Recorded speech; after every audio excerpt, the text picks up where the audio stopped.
May nag-request sa akin kung pwede ko daw gawin ng yema cake na may leche flan in between layer. Well, why not coconut? First, gawin muna natin yung leche flan. Gamit ang 8-inch baking pan, paglagay ng sugar, then imelt hanggang maging caramelize ang kulay at texture. Then, set aside. Sa isang bowl, paghaluin ng egg yolks, condensed milk, at evaporated milk. Mix well, then i-transfer sa baking pan and strain para matanggal yung mga bubuo. Then, bake in preheated oven at 170 degrees Celsius for 1 hour gamit ang water bath. Pagkaluto, i-cool down, then ilagay sa fridge. Now, move on tayo sa yama frosting. Pagsamahin lang ang egg yolks, condensed milk, evaporated milk, at cornstarch. Mix well, then transfer sa pot and strain para maiwasan ng lumps. Stir continuously hanggang magtiken. Pagluto na, i-off ang apoy, then tsaka ilagay yung butter. Set it aside to cool down and cover it with plastic wrap para hindi mag-form ng skin sa ibabaw. For the chiffon cake, i-separate muna ang egg yolks sa whites. Then, sa isang bowl, paghaluin ang egg yolks, sugar, milk, and vegetable oil. Mix well. Next, isip ang cake flour, baking powder, at salt. Then, mix again hanggang maging smooth. For the meringue, gamit ang hand mixer, lagyan ng cream of tartar. Kapag medyo airy na siya, gradually add the sugar and continue beating hanggang maging stiff flakes. Kapag ready na, i-fold gently ang meringue sa butter mixture. Do not overmix para hindi mawala ang air. Then, i-transfer sa 8-inch baking pan. I-bake sa preheated oven at 170 degrees Celsius for 30 to 35 minutes or until golden brown. Now, let's go sa exciting part, ang layering. Slowly, gamit ang knife, tanggalin yung dikit sa gilid ng leche flan para mas madali siyang i-release later. Then, hatiin sa gitna yung chiffon cake into 2 equal layers. Tapos, ilagay ang isang layer sa ibabaw ng leche flan. After that, i-invert sa cake board or plate. Then, ipatong ang last layer ng chiffon and cover it with yema frosting. Then, tapos na. Napansin ko, karamihan ng gumagawa ng leche flan cake or custard cake, sabay na nilang i-bake ang flan at chiffon cake. Kaya lang, naisip ko, magkaiba kasi yung cooking time ng dalawa. At ang chiffon cake, kapag naluto, kailangan alisin right away sa pan para hindi mag-shrink. Unlike sa leche flan, kailangan muna i-cool down para mag-set ng maayos at hindi basta madurog kapag tinanggal sa pan. Another happy baking moment with our special yema leche flan cake. Soft yema cake paired with silky leche flan in between. Imagine, magkasama sa iisang cake ang dalawang favorite mong dessert. Try it na and share the goodness.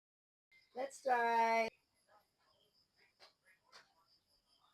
Grabe!